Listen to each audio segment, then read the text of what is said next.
सब प्रेम से बोलो। लक्ष्मी नारायण भगवान की जय। राधा कृष्ण भगवान की जय। आज की वीडियो में आप श्रवण करेंगे पोष मास महात्म्य के 24वें अध्याय की कथा। वात्स्यायन जी ने शेष जी से कहा, फणीश्वर जो भक्तों की पीड़ा दूर करने के लिए नाना प्रकार की कीर्ति किया करते हैं, उन श्री रघुनाथ जी की कथा सुनने से मुझे तृप्ति नहीं होती, अधिकाधिक सुनने की इच्छा बढ़ती जाती है। वेदों को धारण करने वाले आरण्यक मुनि धन्य थे, जिन्होंने श्री रघुनाथ जी का दर्शन करके उनके सामने ही अपने नश्वर शरीर का परित्याग कर दिया था। शेष जी, अब ये बताइए कि महाराज का ये यज्ञ संबंधी अश्व वहां से किस ओर गया, किसने उसे पकड़ा तथा वहां रमानाथ श्री रघुनाथ जी की कीर्ति का किस प्रकार विस्तार हुआ। शेष जी ने कहा, ब्रह्मऋषि, आपका प्रश्न बड़ा सुंदर है। आप श्री रघुनाथ जी के सुने हुए गुणों को भी नहीं सुने हुए के समान मानकर उनके प्रति अपना लोभ प्रकट करते हैं और बारंबार उन्हें पूछते हैं। अच्छा, अब आगे की कथा सुनिए। बहुतेरे सैनिकों से घिरा हुआ वे घोड़ा आरण्यक मुनि के आश्रम से बाहर निकला और नर्मदा के मनोहर तट पर भ्रमण करता हुआ देव निर्मित देवपुर नामक नगर में जा पहुंचा, जहां मनुष्यों के घरों की दीवार स्फटिक मणि की बनी हुई थी तथा वे ग्रह अपनी ऊंचाई के कारण हाथियों से भरे हुए विंध्याचल पर्वत का उपहास करते थे। वहां की प्रजा के घर भी चांदी के बने हुए दिखाई देते थे तथा उनके गोपुर नाना प्रकार के माणिक्यों द्वारा बने हुए थे, जिनमें भांति भांति की विचित्र मणियां जड़ी हुई थी। उस नगर में महाराज वीरमणि राज्य करते थे, जो धर्मात्माओं में अग्रगण्य थे। उनका विशाल राज्य सब प्रकार के भोगों से संपन्न था। राजा के पुत्र का नाम था रुक्मागन। वे महान शूरवीर और बलवान थे। एक दिन वे सुंदर शरीर वाली रमणियों के साथ विहार करने के लिए वन में गया और वहां पर संचित होकर मधुर वाणी में मनोहर गान करता हुआ विचरने लगा। इसी समय परम बुद्धिमान राजा धीराज श्री रामचंद्र जी का भी शोभाशाली अश्व उस वन में आ पहुंचा। उसके ललाट में स्वर्ण पत्र बंधा हुआ था। शरीर का रंग गंगा जल के समान स्वच्छ था, परंतु केसर और कुमकुम से चर्चित होने के कारण कुछ पीला दिखाई देता था। वे अपनी तीव्र गति से वायु के वेग को भी तिरस्कृत कर रहा था। उसका स्वरूप अत्यंत कौतूहल से भरा हुआ था। उसे देखकर राजकुमार की स्त्रियों ने कहा, प्रियतम, स्वर्ण पत्र से शोभा पाने वाला ये महान अश्व किसका है? ये देखने में बड़ा सुंदर है, आप इसे बलपूर्वक पकड़ ले। राजकुमार के नेत्र लीला युक्त चितवन के कारण बड़े सुंदर जान पड़ते थे।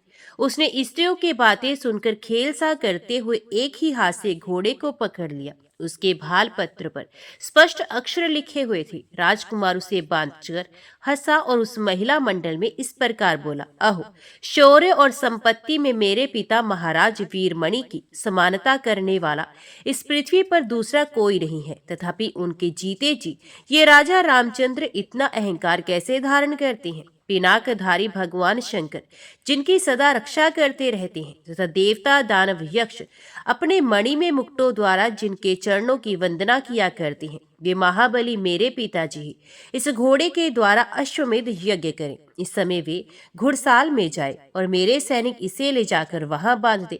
इस प्रकार उस घोड़े को पकड़कर राजा वीरमणि का ज्येष्ठ पुत्र रुक्मागन अपनी पत्नियों के साथ नगर में आया।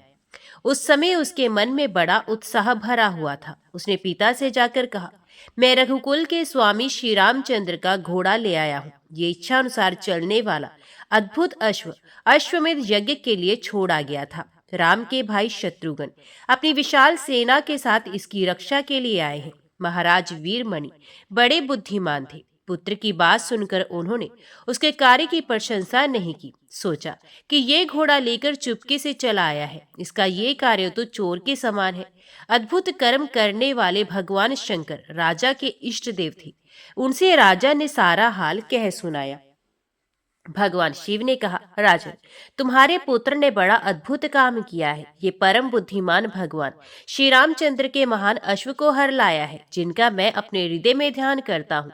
जीवा से जिनके नाम का उच्चारण करता हूँ, उन्हीं श्री राम के यज्ञ संबंधी अश्व का तुम्हारे पुत्र ने हरण कर लिया है। परंतु इस युद्ध क्षेत्र में एक बहुत बड़ा लाभ ये होगा कि हम लोग भक्तों द्वारा सेवित श्री रघुनाथ जी के चरण कमलों का दर्शन कर सकेंगे। परंतु अब हमें अश्व की रक्षा के लिए महान प्रयत्न करना होगा। इतने पर भी मुझे संदेह है कि शत्रुघ्न के सैनिक मेरे द्वारा रक्षा किए जाने पर भी इसे बलपूर्वक पकड़ ले जाएंगे। इसलिए महाराज, मैं तो यही सलाह दूंगा कि तुम विनीत होकर जाओ और राज्य सहित इस सुंदर अश्व को भगवान की सेवा में अर्पण करके उनके चरणों का दर्शन करो। वीरमणि बोले, भगवान, क्षत्रियों का ये धर्म है कि वे अपने प्रताप की रक्षा करें। अतः हर एक मानी पुरुष के लिए अपने प्रताप की रक्षा करना कर्तव्य है। इसके लिए उसे अपनी शक्ति भर पराक्रम करना चाहिए। आवश्यकता हो तो शरीर को भी होम देना चाहिए।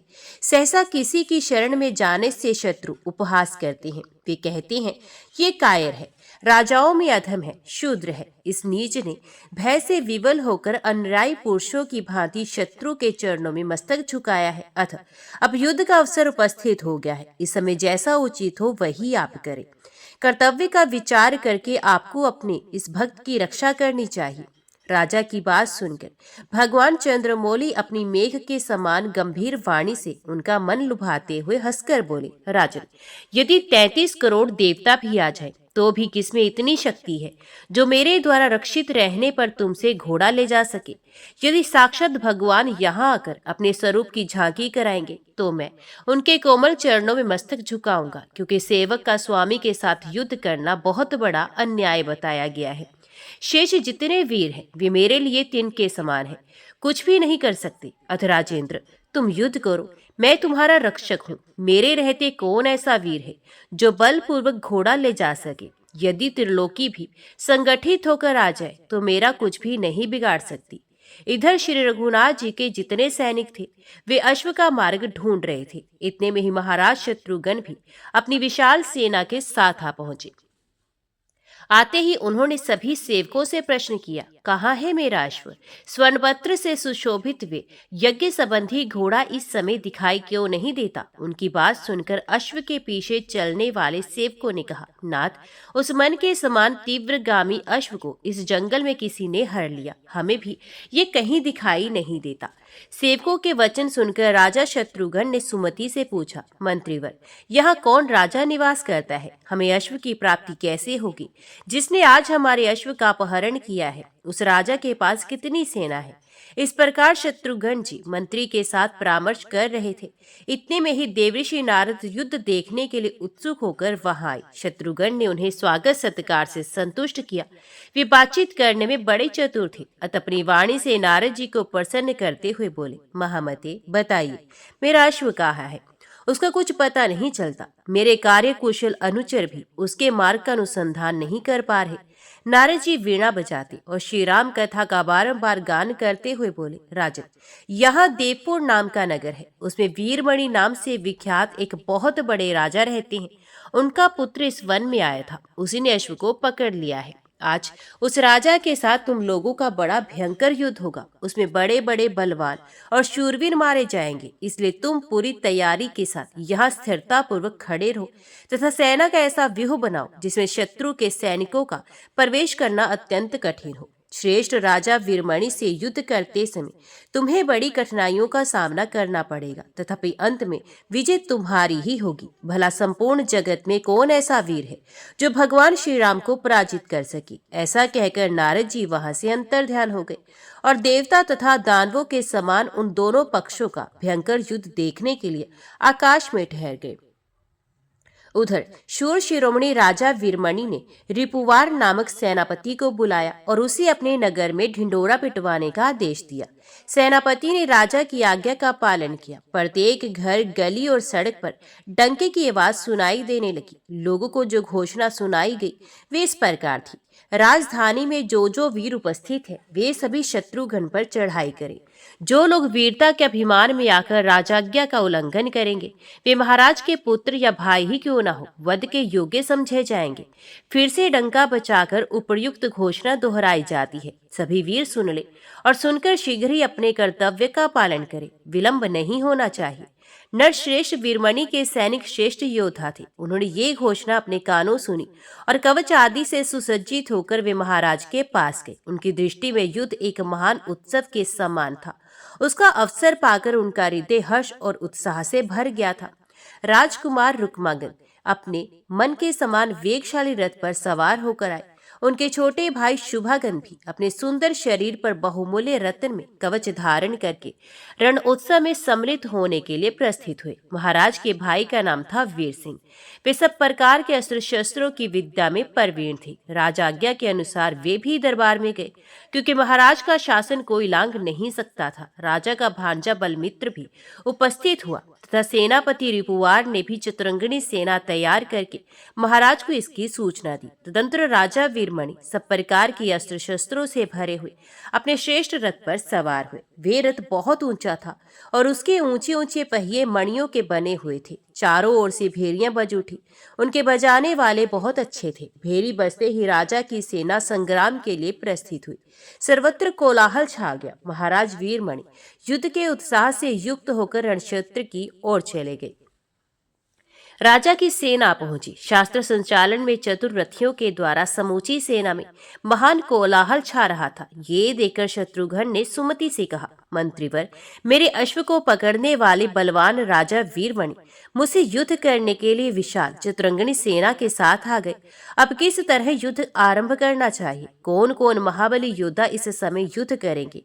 उन सबको आदेश दो, जिससे इस संग्राम में हमें मनोवांछित विजय प्राप्त हो। सुमति ने कहा, स्वामी, वीर पुष्कर श्रेष्ठ अस्त्रों के ज्ञाता है। इस समय यही युद्ध करे। नील रत्न आदि दूसरे योद्धा भी संग्राम में कुशल है, अतः वे भी लड़ सकती हैं। आपको तो भगवान शंकर अथवा राजा वीरमणि के साथ ही युद्ध करना चाहिए। वे राजा बड़े बलवान और पराक्रमी हैं। उन्हें द्वंद्व युद्ध के द्वारा जीतना चाहिए। इस उपाय से काम लेने पर आपकी विजय होगी। इसके बाद आपको जैसा जचे वैसा ही कीजिए, क्योंकि आप तो स्वयं ही परम बुद्धिमान हैं। मंत्री की ये बात सुनकर शत्रुवीरों का दमन करने वाले शत्रुघ्न ने युद्ध के लिए निश्चय किया और श्रेष्ठ योद्धाओं को लड़ने की आज्ञा दी। संग्राम के लिए उनकी आज्ञा सुनकर युद्ध कुशल वीर अत्यंत उत्साह से भर गए और शत्रु सैनिकों के साथ युद्ध करने के लिए चले गए। वे हाथों में धनुष धारण किए युद्ध के मैदान में दिखाई दिए और बाणों की बौछार करके बहुतेरे विपक्षी योद्धाओं को विदीर्ण करने लगे। उनके द्वारा अपने सैनिकों का संहार सुनकर मणि में रथ पर बैठा हुआ बलवान राजकुमार रुक्मांगद उनका सामना करने के लिए आगे बढ़ा।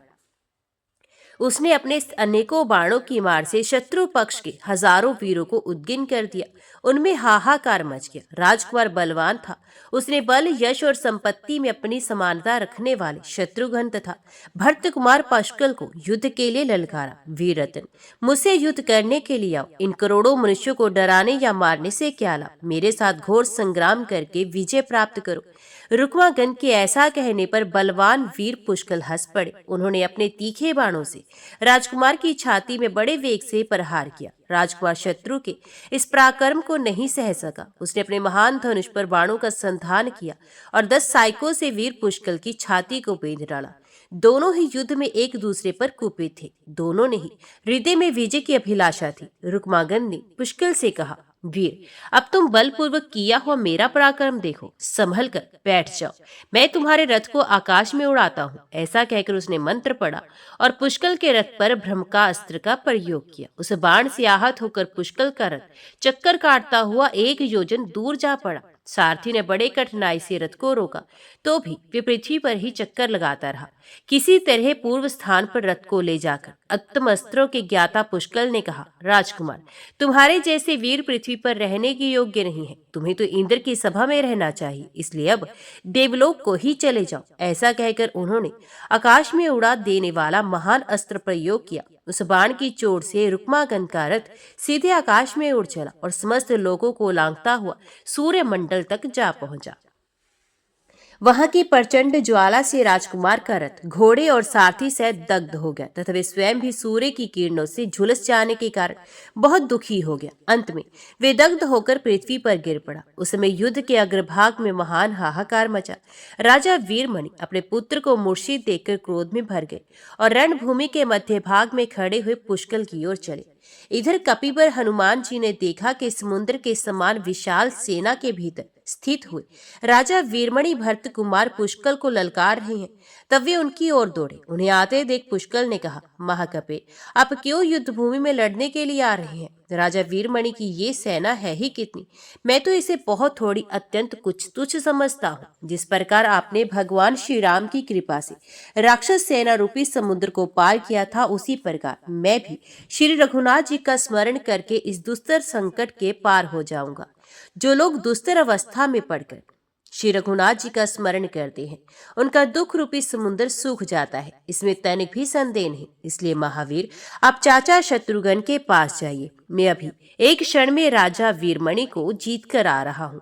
हनुमान जी बोले, बेटा, राजा वीरमणि से भिड़ने का साहस ना करो। ये दानी शरणागत की रक्षा में कुशल, बलवान और शौर्य से शोभा पाने वाले हैं। तुम अभी बालक हो और राजा वृद्ध, ये संपूर्ण अस्त्र वेत्ताओं में श्रेष्ठ हैं। इन्होंने युद्ध में अनेकों शूरवीरों को परास्त किया है। तुम्हें मालूम होना चाहिए कि भगवान सदाशिव इनके रक्षक हैं और सदा इनके पास रहते हैं। वे राजा की भक्ति के वशीभूत होकर इनके नगर में पार्वती सहित निवास करते हैं। पुष्कर ने कहा, कपिश्रेष्ठ, माना कि राजा ने भगवान शंकर को भक्ति से वश में करके अपने नगर में स्थापित कर रखा है, परंतु भगवान शंकर स्वयं जिनकी आराधना करके सर्वोत्कृष्ट स्थान को प्राप्त हुए हैं, वे श्री रघुनाथ जी मेरा हृदय छोड़कर कहीं नहीं जाते। जहाँ श्री रघुनाथ जी हैं, वहीं संपूर्ण चराचर जगत है। अतः मैं राजा वीरमणि को युद्ध में जीत लूंगा। धीरता पूर्वक कही हुई पुष्कल की ऐसी वाणी सुनकर हनुमान जी राजा के छोटे भाई वीर सिंह से युद्ध करने के लिए चले गए। पुष्कल द्वेरथ युद्ध में कुशल थे और स्वर्ण जटिल रथ पर विराजमान थे। वे राजा को ललकारते देख उनका सामना करने के लिए गए। उन्हें आया देखकर राजा वीरमणि ने कहा, बालक, मेरे सामने ना आओ। मैं इस समय क्रोध में भरा हूँ। युद्ध में मेरा क्रोध और भी बढ़ जाता है। यदि प्राण बचाने की इच्छा हो तो लौट जाओ, मेरे साथ युद्ध मत करो। राजा का ये वचन सुनकर पुष्कल ने कहा, राजन, आप युद्ध के मुहाने पर संभल कर खड़े होइए। मैं श्री राम का भक्त हूँ, मुझे कोई युद्ध में जीत नहीं सकता, चाहे वे इंद्रपद का ही अधिकारी क्यों ना हो। पुष्कल का ऐसा वचन सुनकर राजाओं में अग्रगण्य वीरमणि उन्हें नीरा बालक समझकर हंसने लगे। तत्पश्चात उन्होंने अपना क्रोध प्रकट किया। राजा को कुपित जानकर रणोमत वीर भरत कुमार ने उनकी छाती में 20 तीखे बाणों का प्रहार किया। उन बाणों को जाते देख राजा ने अत्यंत कुपित होकर अपने तीक्ष्ण सायकों से उनके टुकड़े टुकड़े कर डाले। बाणों का काटा जाना देख शत्रु वीरों का विनाश करने वाले भरत कुमार के हृदय में बड़ा क्रोध हुआ। उन्होंने 3 बाणों से राजा के ललाट को बींध डाला। उन बाणों की चोट से राजा को बड़ी व्यथा हुई। वे प्रचंड क्रोध में भर गए और वीर पुष्कल की छाती में उन्होंने 9 बाण मारे। तब तो पुष्कल का क्रोध भी बढ़ा। उन्होंने तीखे पर वाले 100 बाण मारकर तुरंत ही राजा को घायल कर दिया। उन बाणों के प्रहार से राजा का कवच, किरीट, शीर्षस्त्राण और रथ सभी छिन्न भिन्न हो गए। तब वीरमणि दूसरे रथ पर सवार होकर भरत कुमार के सामने आए और बोले, श्री रामचंद्र जी के चरण कमलों में भ्रमर के समान अनुराग रखने वाले वीर पुष्कल, तुम धन्य हो। ऐसा कहकर अस्त्र विद्या में कुशल राजा ने उन पर असंख्य बाणों का प्रहार किया। वहां पृथ्वी पर और दिशाओं में उनके बाणों के सिवा दूसरा कुछ भी दिखाई नहीं देता था। अपनी सेना का ये संहार देखकर रथियों में अग्रगण्य पुष्कल ने भी शत्रु पक्ष के योद्धाओं का विनाश आरंभ किया। हाथियों के मस्तक विदीर्ण होने लगे, उनके मोती बिखर बिखर कर गिरने लगे। उस समय क्रोध में भरे हुए पुष्कल ने राजा वीरमणि को संबोधित करते शंख बजाकर निर्भयता पूर्वक कहा, राजन, अब वृद्ध होने के कारण मेरे मान्य है, तथापि इस समय युद्ध में मेरा महान पराक्रम देखिए। वीरवर, यदि 3 बाणों से मैं आपको मूर्छित ना कर दूं तो जो महापापी मनुष्य पापहारिणी गंगा जी के तट पर जाकर भी उनकी निंदा करके उनके जल में डुबकी नहीं लगाता, उसको लगने वाला पाप मुझे ही लगे। ये कहकर पुष्कर ने राजा के महान वक्ष स्थल को, जो किवाड़ों के समान विस्तृत था, निशाना बनाया और एक अग्नि के समान तेजस्वी एवं तीक्ष्ण बाण छोड़ा। किंतु राजा ने अपने बाण से पुष्कर के उस बाण के 2 टुकड़े कर डाले। उनमें से एक टुकड़ा तो भूमंडल को प्रकाशित करता हो पृथ्वी पर गिर पड़ा और दूसरा राजा के रथ पर गिरा। तब पुष्कर ने अपना मात्र भक्ति जनित पुण्य अर्पण करके दूसरा बाण चलाया, किंतु राजा ने अपने महान बाण से उसको भी काट दिया। इससे पुष्कर के मन में बड़ा खेद हुआ और वे सोचने लगा अब क्या करना चाहिए। इतने में ही उन्हें एक उपाय सूझ गया। विशेष अस्त्रों की ज्ञाता तो थी ही, अपनी पीड़ा दूर करने वाले श्री रघुनाथ जी का उन्होंने मन ही मन स्मरण किया और तीसरा बाण छोड़ दिया। वे बाण सर्प के समान विशेला और सूर्य के समान प्रज्वलित था। उसने राजा की छाती में चोट पहुंचाकर उन्हें मूर्छित कर दिया।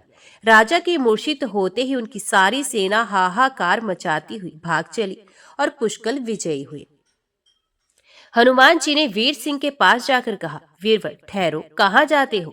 मैं एक ही क्षण में तुम्हें परास्त करूंगा। वानर के मुख से ऐसी बड़ी चढ़ी बात सुनकर वीर सिंह क्रोध में भर गए और मेघ के समान गंभीर ध्वनि करने वाले धनुष को खींचकर तीक्ष्ण बाणों की वर्षा करने लगे। उस समय रणभूमि में उनकी ऐसी शोभा हो रही थी मानो आषाढ़ के महीने में धारावाहिक वृष्टि करने वाला मनोहर मेघ शोभा पा रहा हो। उन तीखे बाणों को अपने शरीर पर लगते देख हनुमान जी ने वज्र के समान मुक्का वीर सिंह की छाती में मारा। मुष्टि का प्रहार होते ही वे मूर्छित होकर धरती पर गिरा। अपने चाचा को मूर्छित देख राजकुमार शुभागन वहां पहुंचा। रुक्मागन की भी मूर्छा दूर हो चुकी थी, अतः वे भी युद्ध क्षेत्र में आ थमका। वे दोनों भाई भयंकर संग्राम करते हुए हनुमान जी के पास गए। उन दोनों वीरों को समर भूमि में आया हुआ देख हनुमान जी ने उन्हें रथ और धनुष सहित अपनी पूंछ में लपेट लिया और पृथ्वी पर बड़े वेग से पटका। इससे वे दोनों राजकुमार तत्काल मूर्छित हो गए। इसी प्रकार बलमित्र भी सुमुद के साथ बहुत देर तक युद्ध करके अंत में मूर्छा को प्राप्त हुए।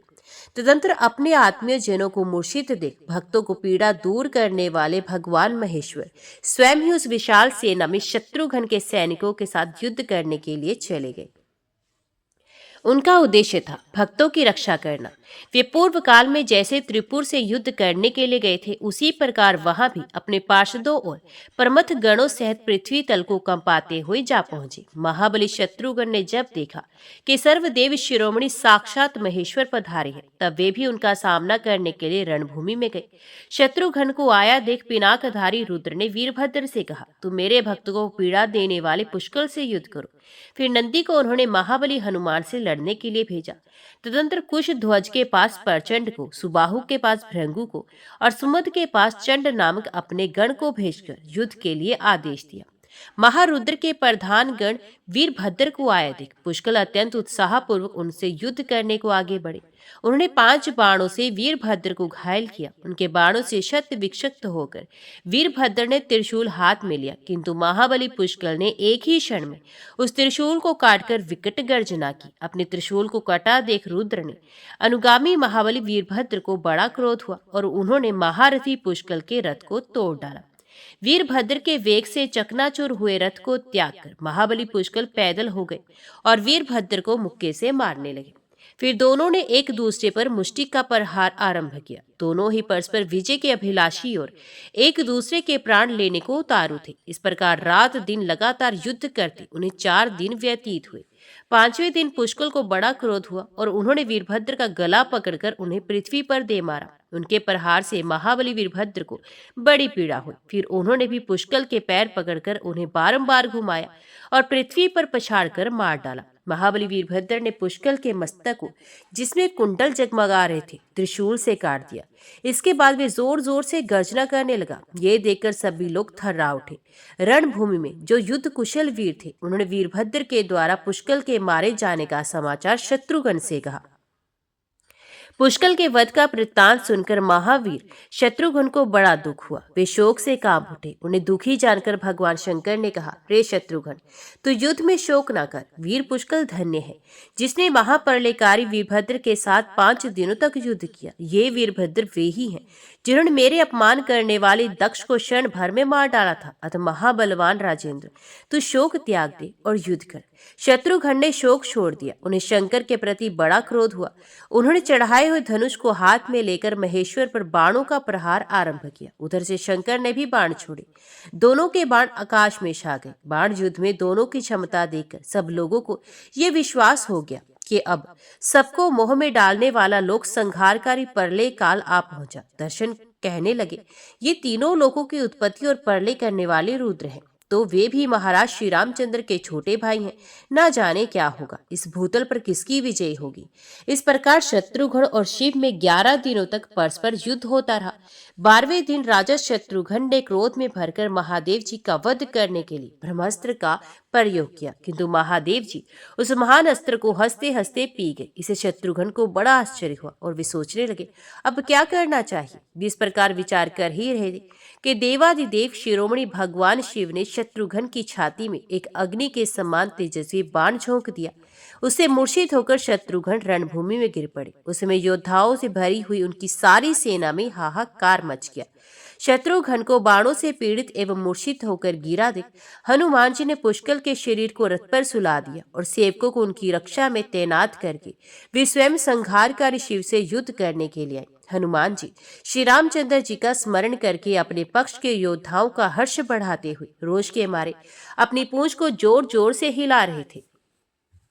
युद्ध के मुहाने पर रुद्र के समीप पहुंचकर महावीर हनुमान जी देवादिदेव महादेव जी का वध करने की इच्छा से बोले, रुद्र, तुम राम भक्त का वध करने के लिए उदित होकर धर्म के प्रतिकूल आचरण कर रहे हो, इसलिए मैं तुम्हें दंड देना चाहता हूँ। मैंने पूर्व काल में वैदिक ऋषियों के मुंह से अनेकों बार सुना है कि पिनाकधारी रुद्र सदा ही श्री रघुनाथ जी के चरणों का स्मरण करते रहते हैं, किंतु वे सभी बातें आज झूठी साबित हुई क्योंकि तुमने राम भक्त शत्रुघ्न के साथ युद्ध किया है। हनुमान जी के ऐसा कहने पर महेश्वर बोले, कपिश्रेष्ठ, तुम वीरों में प्रधान और धन्य हो। तुमने जो कुछ कहा वे सत्य है। देव दानव वंदित ये भगवान श्री रामचंद्र वास्तव में मेरे स्वामी हैं, किंतु मेरा भक्त वीरमणि उनके अश्व को ले आया है और उस अश्व के रक्षक शत्रुघ्न जो शत्रु वीरों का दमन करने वाले हैं इसके ऊपर चढ़ आए हैं। इस अवस्था में मैं वीरमणि की भक्ति के वशीभूत होकर उसकी रक्षा के लिए आया हूँ, क्योंकि भक्त अपना ही स्वरूप होता है। अतः जिस किसी तरह भी संभव हो उसकी रक्षा करनी चाहिए, यही मर्यादा है।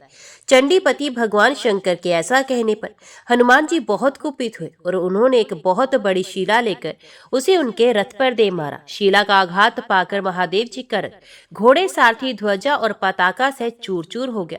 शिवजी को रथहीन देखकर नंदी दौड़े हुए आए और बोले, भगवान, मेरी पीठ पर सवार हो जाइए। भूतनाथ को वृषभ पर आरूढ़ देख हनुमान जी का क्रोध और भी बढ़ गया। उन्होंने शाल का वृक्ष उखाड़कर बड़े वेग से उनकी छाती पर प्रहार किया। उसकी चोट खाकर भगवान भूतनाथ ने एक तीखा शूल हाथ में लिया जिसकी 3 शिखाएं थी तथा जो अग्नि की ज्वाला की भांति ज्वालायमान हो रहा था। अग्नि तुल्य तेजस्वी उस महान शूल को अपनी ओर आते देख हनुमान जी ने वेगपूर्वक हाथ से पकड़ लिया और उसे क्षण भर में तिल तिल करके तोड़ डाला। कपिश्रेष्ठ हनुमान ने जब वेग के साथ त्रिशूल के टुकड़े टुकड़े कर डाले तब भगवान शिव ने तुरंत ही शक्ति हाथ में ली जो सब की सब लोहे की बनी हुई थी। शिवजी की चलाई हुई वे शक्ति बुद्धिमान हनुमान जी की छाती में आ गई। इससे वे कपिश्रेष्ठ क्षण भर बड़े विकल रहे। फिर एक ही क्षण में उस पीड़ा को सहन कर उन्होंने एक भयंकर वृक्ष उखाड़ लिया और बड़े बड़े नागों से विभूषित महादेव जी की छाती में प्रहार किया। वीरवर हनुमान जी की मार खाकर शिवजी के शरीर में लिपटे हुए नाग थर्रा उठे और वे उन्हें छोड़कर इधर उधर होते हुए बड़े वेग से पाताल में घुस गए। इसके बाद शिवजी ने उनके ऊपर मूसल चलाया, किंतु वे उसका वार बचा गए। उस समय राम सेवक हनुमान जी को बड़ा क्रोध हुआ। उन्होंने हाथ पर पर्वत लेकर उसे शिवजी की छाती पर दे मारा। तदंतर उनके ऊपर दूसरी शिलाओं, वृक्षों और पर्वतों की वृष्टि आरंभ कर दी। वे भगवान भूतनाथ को अपनी पूंछ में लपेट कर मारने लगे। इससे नंदी को बड़ा भय हुआ। उन्होंने एक एक क्षण में प्रहार करके शिवजी को अत्यंत व्याकुल कर दिया। तब वे वानर राज हनुमान जी से बोले, रघुनाथ जी की सेवा में रहने वाले भक्त प्रवर तुम धन्य हो। आज तुमने महान पराक्रम कर दिखाया, इससे मुझे बड़ा संतोष हुआ है। महान वेगशाली वीर, मैं दान यज्ञ और थोड़ी सी तपस्या से सुलभ नहीं हूँ, अतः मुझसे कोई वर मांगो। भगवान शिव संतुष्ट होकर जब ऐसी बात कहने लगे तब हनुमान जी ने हंसकर निर्भय वाणी में कहा, महेश्वर, श्री रघुनाथ जी के प्रसाद से मुझे सब कुछ प्राप्त है, तथापि आप मेरे युद्ध में संतुष्ट हैं, इसलिए मैं आपसे ये वर मांगता हूँ। हमारे पक्ष के ये वीर पुष्कल युद्ध में मारे जाकर पृथ्वी पर पड़े हैं। श्री रामचंद्र जी के छोटे भाई शत्रुघ्न भी रण में मूर्छित हो गए हैं, तथा दूसरे भी बहुत से वीर बाणों की मार से शत विशत एवं मूर्छित होकर धरती पर गिरे हुए हैं। इन सबकी आप अपने गणों के साथ रहकर रक्षा करें, इनके शरीर का खंड खंड ना हो, इस बात की चेष्टा करें। मैं अभी द्रोणगिरी को लाने जा रहा हूँ, उस पर मरे हुए प्राणियों को जिलाने वाली औषधियां रहती हैं। ये सुनकर शंकर जी ने कहा, बहुत अच्छा, जाओ। उनकी स्वीकृति पाकर हनुमान जी संपूर्ण द्वीपों को लांघते हुए क्षीर सागर के तट पर गए। इधर भगवान शिव अपने गणों के साथ रहकर पुष्कल आदि की रक्षा करने लगे। हनुमान जी द्रोण नामक महान पर्वत पर पहुंचकर जब उसे लाने को उद्यत हुए तब वे कांपने लगा। उस पर्वत को कांपते देख उसकी रक्षा करने वाले देवताओं ने कहा, छोड़ दो इसे, किस लिए यहाँ आए हो, क्यों इसे ले जाना चाहते हो। उनकी बात सुनकर हनुमान जी बोले, देवताओं, राजा वीरमणि के नगर में जो संग्राम हो रहा है उसमें रुद्र के द्वारा हमारे पक्ष के बहुत से योद्धा मारे गए हैं। उन्हीं को जीवित करने के लिए मैं ये द्रोण पर्वत ले जाऊंगा। जो लोग अपने बल और पराक्रम के घमंड में आकर इसे रोकेंगे उन्हें एक ही क्षण में मैं यमराज के घर भेज दूंगा। अतः तुम लोग मुझे समूचा द्रोण पर्वत अथवा ये औषधि दे दो, जिससे मैं रणभूमि में मरे हुए वीरों को जीवन दान कर सकूं। पवन कुमार के ये वचन सुनकर सबने उन्हें प्रणाम किया और संजीवनी नामक औषधि उन्हें दे दी। हनुमान जी औषधि लेकर युद्ध क्षेत्र में आए। उन्हें आया देख समस्त वैरी भी साधु साधु कहकर उनकी प्रशंसा करने लगे तथा सबने उन्हें एक अद्भुत शक्तिशाली वीर माना। हनुमान जी बड़ी प्रसन्नता के साथ मरे हुए वीर पुष्कल के पास आए और महापुरुषों के भी आदरणीय मंत्रीवर सुमति को बुलाकर बोले, आज मैं युद्ध में मरे हुए संपूर्ण वीरों को जलाऊंगा। ऐसा कहकर उन्होंने पुष्कल के विशाल वक्ष स्थल पर औषधि रखा और उनके सिर को धड़ से जोड़कर ये कल्याण में वचन कहा, यदि मैं मन, वाणी और क्रिया के द्वारा श्री रघुनाथ जी को अपना स्वामी समझता हूँ तो इस दवा से पुष्कल शीघ्र ही जीवित हो जाए। इस बात को ज्यों ही उन्होंने अपने मुंह से निकाला त्यों ही वीर शिरोमणि पुष्कल उठकर खड़े हो गए और रणभूमि में रोष के मारे दांत कटकटाने लगे और वे बोले, मुझे युद्ध में मूर्छित करके वीरभद्र कहाँ चले गए? मैं अभी उन्हें मार गिराता हूँ। कहाँ है मेरा उत्तम धनुष? उन्हें ऐसा कहते देख कपिराज हनुमान जी ने कहा, वीरवर, तुम्हें वीरभद्र ने मार डाला था। श्री रघुनाथ जी के प्रसाद से पुनः नया जीवन प्राप्त हुआ है। शत्रुघ्न भी मूर्छित हो गए हैं, चलो उनके पास चले। यूं कहकर वे युद्ध के मुहाने पर पहुंचे, जहां भगवान श्री शिव के बाणों से पीड़ित होकर शत्रुघ्न जी केवल सांस ले रहे थे। सांस आने पर हनुमान जी ने उनकी छाती पर दवा रख दी और कहा, भैया शत्रुघ्न, तुम तो महाबलवान और पराक्रमी हो, रणभूमि में मूर्छित होकर कैसे पड़े हो? यदि मैंने प्रयत्न पूर्वक आजन्म ब्रह्मचर्य व्रत का पालन किया है तो वीर शत्रुघ्न क्षण भर में जीवित हो जाए। इतना कहते ही वे क्षण मात्र में जीवित हो बोल उठे, शिव कहाँ है, शिव कहाँ है? वे रणभूमि छोड़कर कहाँ चले गए? पिनाकधारी रुद्र ने युद्ध में अनेकों वीरों का सफाया कर डाला था, किंतु महात्मा हनुमान जी ने उन सबको जीवित कर दिया। तब वे सभी वीर कवच आदि से सुसज्जित हो अपने अपने स्थान पर रथ पर बैठकर रोषपूर्ण हृदय से शत्रु की ओर चल पड़े। अब की बार राजा वीरमणि स्वयं ही शत्रुघ्न का सामना करने के लिए गए।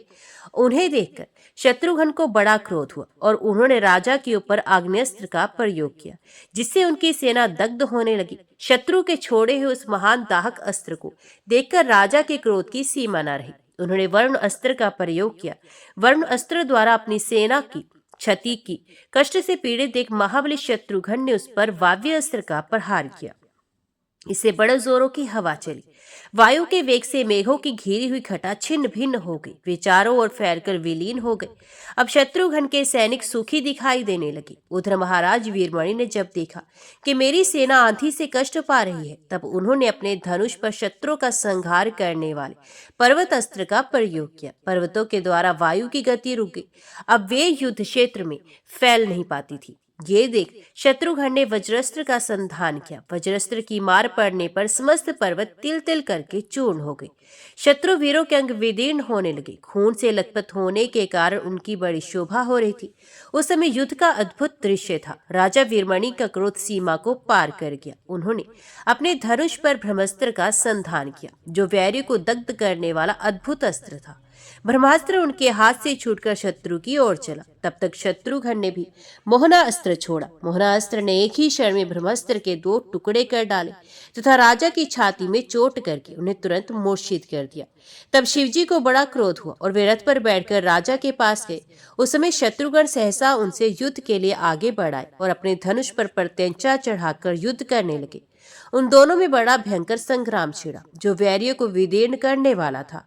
नाना प्रकार की अस्त्र शस्त्रों का प्रयोग होने के कारण सारी दिशाएं उद्दीप्त हो उठी थी। शिव के साथ युद्ध करते करते शत्रुघ्न अत्यंत व्याकुल हो गए।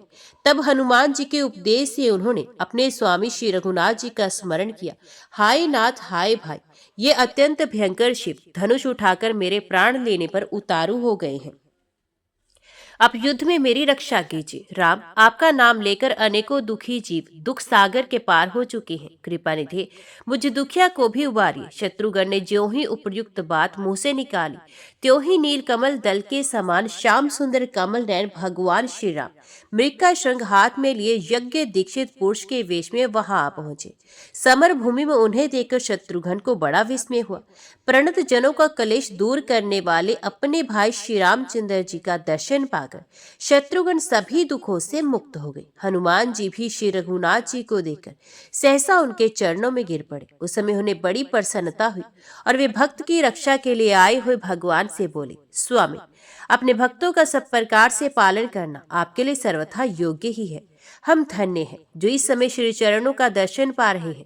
श्री रघुनंदन, अब आपकी कृपा से हम लोग क्षण भर में ही शत्रु पर विजय पा जाएंगे। इसी समय योगियों के ध्यान गोचर श्री रामचंद्र जी को आया। जिन श्री महादेव जी भी आगे बढ़े और उनके चरणों में प्रणाम करके शरणागत भयहारी प्रभु से बोले, भगवान, एकमात्र आप ही साक्षात अंतर्यामी पुरुष हैं। आप ही प्रकृति से पर ब्रह्म परमात्मा है, जो अपनी अंश कला से इस विश्व की सृष्टि, रक्षा और संहार करती हैं। वे परमात्मा आप ही हैं। आप सृष्टि के समय विधाता, पालन के समय स्वयं प्रकाश राम और प्रलय के समय शर्व नाम से प्रसिद्ध साक्षात मेरे स्वरूप है। मैंने अपने भक्त का उपकार करने के लिए आपके कार्य में बाधा डालने वाला आयोजन किया है। कृपालु, मेरे इस अपराध को क्षमा कीजिए। क्या करूं?